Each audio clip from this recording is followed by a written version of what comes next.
बेटा बहू अपने बेडरूम में बातें कर रहे थे। द्वार खुला होने के कारण उनकी आवाज़ें बाहर कमरे में बैठी माँ को भी सुनाई दे रही थी। बेटा, अपनी जॉब के कारण हम माँ का ध्यान नहीं रख पाएंगे। उनकी देखभाल कौन करेगा?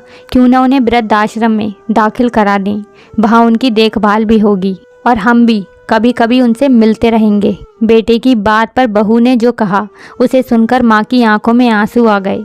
बहू ने कहा, पैसे कमाने के लिए तो पूरी ज़िंदगी पड़ी है जी, लेकिन माँ का आशीष जितना भी मिले वो कम है। उनके लिए पैसे से ज़्यादा हमारा संग साथ ज़रूरी है। मैं अगर जॉब ना करूँ तो कोई बहुत अधिक नुकसान नहीं होगा।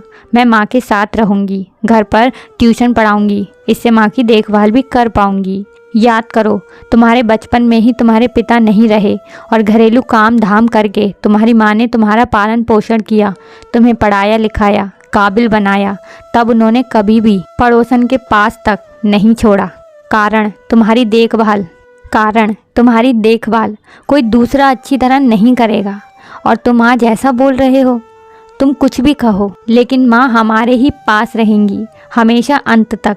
बहू की उपरोक्त बातें सुन माँ रोने लगती हैं और रोती हुई ही पूजा घर में पहुँचती हैं। ईश्वर के सामने खड़े होकर माँ उनका आभार मानती हैं और उनसे कहती हैं, भगवान तुमने मुझे बेटी नहीं दी, इस वजह से कितनी ही बार मैं तुम्हें भला बुरा कहती रहती थी, लेकिन ऐसी भाग्य लक्ष्मी देने के लिए तुम्हारा आभार मैं किस तरह मानूं।